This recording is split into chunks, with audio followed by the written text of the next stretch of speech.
폭풍이 몰아치던 밤, 13살의 민서는 어두운 방 안에서 숨을 죽였다. 창문 밖으로 번개가 번쩍이며 그녀의 작은 얼굴을 비췄다. 손에 쥔 낡은 일기장은 그녀의 양어머니 지수의 비밀이 담긴 보물이었다. 민서야, 절대 열어보면 안 돼. 지수는 늘 부드럽게, 그러나 단호하게 말했다. 하지만 그날 밤, 호기심과 두려움이 뒤섞인 민서는 일기장을 펼쳤다. 그 안에는 지수가 젊은 시절 사랑했던 한 여자의 이야기가 적혀 있었다. 그녀의 이름은 은혜였다. 민서는 심장이 쿵쾅대는 것을 느끼며 페이지를 넘겼다. 은혜와 나는 서로의 전부였지만 교회는 우리를 갈라놓았다. 지수의 글씨는 떨리고 있었다. 민서는 충격에 휩싸였다. 그녀가 아는 지수는 마을 교회의 성인, 모두에게 존경받는 인물이었다. 매주 일요일, 지수는 성경을 읽으며 사람들에게 희망을 전했다. 하지만 이 일기장은 전혀 다른 지수를 보여주었다. 민서는 손을 떨며 일기장을 덮었다. 그녀는 이 비밀을 어떻게 해야 할지 몰랐다. 시간은 흘렀고 민서는 20살이 되었다. 그녀는 서울로 떠나 대학생이 되었지만 지수의 비밀은 여전히 그녀의 마음을 짓눌렀다. 민서는 지수를 마주할 때마다 그 일기장을 떠올렸다. 지수는 여전히 따뜻했지만 민서는 그녀의 눈빛에서 숨겨진 고통을 읽을 수 있었다. 어느 날 민서는 우연히 은혜를 만났다. 서울의 한 카페에서 은혜는 민서의 강의 조교로 나타났다. 30대 후반의 은혜는 차분하고 지적인 분위기를 풍겼다. 그녀는 민서에게 미소를 지으며 말했다. 넌 어딘가 익숙해 보이는구나. 그 순간 민서는 운명처럼 느껴지는 끌림을 감출 수 없었다.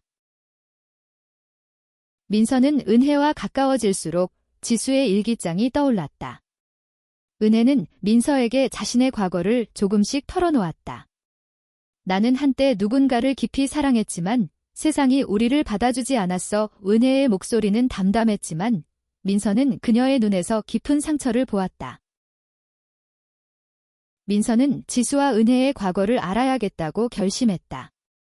그녀는 지수에게 직접 물어볼 용기가 없었고 대신 은혜와의 대화를 통해 단서를 모았다. 은혜는 지수와의 사랑이 교회의 강압과 마을 사람들의 비난으로 끝났다고 암시했다. 민서는 가슴이 아팠다. 그녀는 지수가 왜 자신을 입양했는지, 왜 그 비밀을 숨겼는지 궁금했다. 민서는 은혜와 점점 더 많은 시간을 보냈다. 은혜는 민서에게 세상의 편견에 맞서 살아가는 법을 가르쳐 주었다. 하지만 민서는 은혜와의 대화 속에서 지수의 그림자가 어른거리는 것을 느꼈다. 어느 날 은혜가 무심코 던진 말은 민서를 충격에 빠뜨렸다. 지수는 나를 떠나면서 약속했어. 언젠가 진실을 말하겠다고. 민서는 혼란스러웠다. 지수가 은혜를 떠난 이유는 무엇이었을까? 그녀는 지수에게 전화를 걸었다. 엄마, 나 은혜 선생님 만났어. 전화기 너머로 지수의 숨소리가 멈췄다. 민서야, 그게 무슨 소리니? 지수의 목소리는 떨리고 있었다. 민서는 용기를 내어 물었다. 엄마가 은혜 언니를 사랑했었지? 왜 아무 말도 안 했어? 지수는 한참 동안 침묵했다. 민서야, 지금은 그 이야기를 할 때가 아니야. 지수의 목소리는 차갑고 단호했다. 민서는 상처받았다. 그녀는 지수가 자신을 믿지 않는다고 느꼈다. 그날 밤, 민서는 은혜에게 모든 것을 털어놓았다. 은혜는 조용히 듣다가 말했다. 지수는 나를 보호하려고 떠난 거야. 하지만 그건 내 선택이 아니었어. 민서는 은혜의 말에서 깊은 원망과 사랑이 뒤섞인 감정을 느꼈다. 민서는 지수와의 관계가 점점 더 멀어지는 것을 느꼈다. 지수는 민서가 서울에서 은혜와 자주 만난다는 사실을 알게 되자 점점 더 무뚝뚝해졌다. 민서야, 은혜와 너무 가까이 지내지 마. 지수는 이유를 설명하지 않았다. 민서는 반발심이 생겼다. 왜? 엄마가 숨기고 싶은 게 뭐야? 지수는 결국 화를 냈다. 넌 모르는 게 있어. 민서는 처음으로 지수의 분노를 보았다. 그녀는 충격받았지만 동시에 지수의 고통을 이해하고 싶었다. 민서는 은혜에게 지수의 반응을 전하며 조언을 구했다. 은혜는 한숨을 쉬며 말했다. 지수는 여전히 과거에 갇혀 있어. 그녀를 자유롭게 해줄 사람은 너일지도 몰라. 민서는 지수와 은혜 사이의 진실을 파헤치기로 결심했다. 그녀는 마을교회의 목사님을 찾아갔다. 목사님은 지수의 오랜 친구였다. 그는 민서에게 조심스럽게 말했다.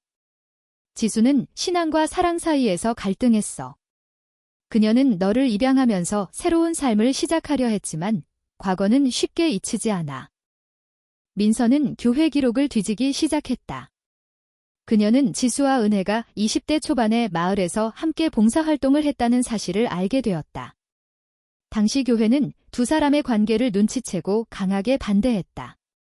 민서는 오래된 편지 하나를 발견했다. 지수가 은혜에게 쓴 편지였다. 은혜야, 내가 너를 떠나는 건 너를 지키기 위해서야. 하지만 내 심장은 영원히 너와 함께야. 민서는 눈물을 흘렸다. 지수가 얼마나 큰 희생을 했는지 깨달았다. 하지만 동시에 은혜가 받은 상처도 이해했다. 민서는 은혜에게 편지를 보여주었다. 은혜는 편지를 읽으며 떨리는 손으로 눈물을 닦았다. 지수는 날 위해 모든 걸 버렸어. 하지만 난 그걸 원하지 않았어. 민서는 지수와 은혜를 다시 연결해야겠다고 생각했다. 그녀는 지수에게 편지를 보여주며 대화를 시도했다. 하지만 지수는 단호했다. 민서야, 그만해. 그건 지난 일이야. 민서는 포기하지 않았다. 엄마, 은혜 언니는 아직도 엄마를 사랑해. 왜 도망치는 거야? 지수는 결국 무너졌다. 그녀는 민서에게 자신의 과거를 털어놓았다. 교회는 나에게 선택을 강요했어. 은혜와 함께라면 마을에서 쫓겨날 거라고 했지? 난 은혜를 지키고 싶었지만 결국 겁쟁이처럼 떠났어. 지수의 눈에는 눈물이 고였다. 민서는 지수를 안아주었다. 엄마, 이제라도 늦지 않았어. 은혜 언니와 이야기해봐. 하지만 지수는 고개를 저었다. 민서야, 난 이제 그럴 자격이 없어. 그리고 넌 아직 어려? 이런 일에 휘말리지 마. 민서는 좌절했지만 포기할 수 없었다. 그녀는 은혜와 함께 지수를 설득할 계획을 세웠다. 은혜는 처음에는 망설였지만 민서의 진심에 마음이 움직였다. 민서야, 내가 지수의 딸이 아니었다면 난 절대 다시 그녀를 마주할 용기를 내지 못했을 거야. 민서는 지수와 은혜를 한자리에 모으기 위해 계획을 세웠다. 그녀는 마을의 오래된 한옥 카페를 빌렸다. 지수와 은혜는 서로를 마주한 순간 시간이 멈춘 듯 했다. 지수는 떨리는 목소리로 말했다. 은혜야, 미안해. 은혜는 눈물을 참으며 대답했다. 지수야, 왜 이제야 말하는 거야? 두 사람은 오랜 세월 쌓인 감정을 쏟아냈다. 민서는 그 모습을 보며 가슴이 아팠다. 그녀는 자신이 이들을 다시 연결한 것이 옳은 선택인지 고민했다. 하지만 은혜가 지수의 손을 잡는 순간 민서는 눈물을 흘렸다. 지수는 은혜에게 자신의 선택을 설명했다. 난 너를 지키고 싶었어. 하지만 내가 약했어. 은혜는 고개를 저었다. 지수야, 우린 서로를 지킬 수 있었어. 왜 혼자 결정했어? 두 사람의 대화는 점점 더 깊어졌다. 민서는 그들의 대화를 들으며 자신이 지수와 은혜의 사랑을 이해하기 시작했음을 깨달았다. 그녀는 자신의 감정도 돌아보았다. 민서는 최근 자신이 한 여학생에게 끌리는 마음을 느끼고 있었다. 그녀는 그 감정을 숨기고 싶지 않았다. 민서는 지수에게 자신의 마음을 털어놓았다. 엄마, 나도 누군가를 사랑하고 있어? 여자를 지수는 놀란 표정이었지만 이내 민서를 안아주었다. 민서야, 넌 나처럼 숨지 않아도 돼. 내가 행복하다면 그걸로 충분해. 은혜는 민서의 용기에 감동했다. 민서야, 넌 우리보다 강해. 내가 있어서 우리가 여기까지 왔어. 민서는 눈물을 흘리며 두 사람을 끌어안았다. 지수와 은혜는 다시 가까워졌지만 마을 사람들의 시선은 차가웠다. 교회는 지수의 과거를 다시 들춰내며 그녀를 비난했다. 민서는 그런 마을 사람들에게 분노했다. 그녀는 교회 앞에서 공개적으로 지수와 은혜의 사랑을 지지하는 연설을 했다. 엄마와 은혜 언니는 서로를 사랑해요. 그게 죄라면 사랑 자체가 죄예요. 민서의 목소리는 떨렸지만 단호했다. 마을 사람들은 술렁였고 일부는 민서를 비난했다. 하지만 몇몇 젊은이들은 민서의 말에 공감하며 박수를 보냈다. 지수는 민서의 용기에 감동했지만 동시에 두려웠다. 민서야, 넌 너무 위험한 일을 했어. 하지만 민서는 웃으며 말했다. 엄마, 난 엄마처럼 후회하며 살고 싶지 않아.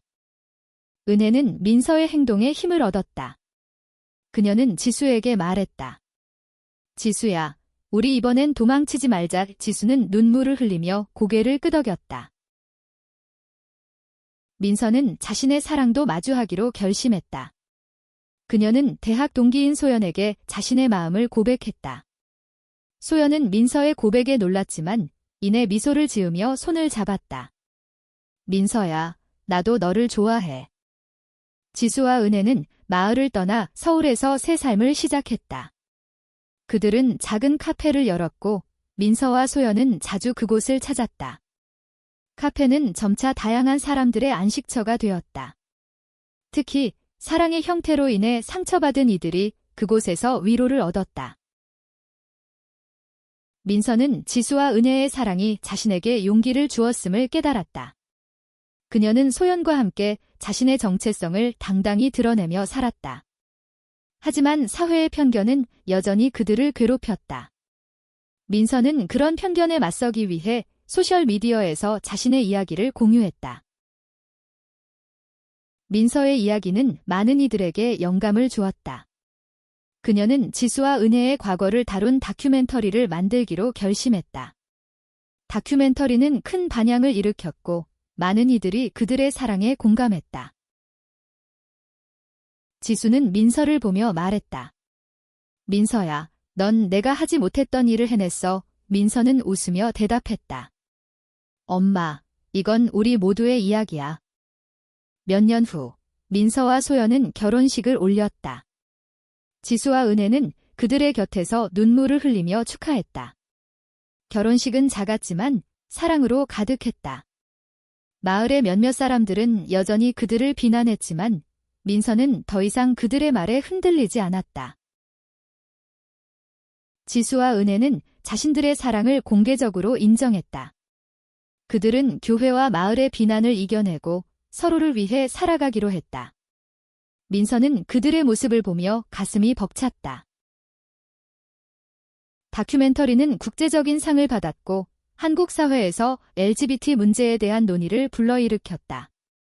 민서는 자신의 이야기를 통해 많은 이들에게 용기를 주었다. 그녀는 지수와 은혜에게 말했다. 우리가 함께여서 이 모든 걸 해낼 수 있었어. 마지막 장면은 지수, 은혜, 민서, 소연이 카페에서 함께 웃는 모습으로 끝난다.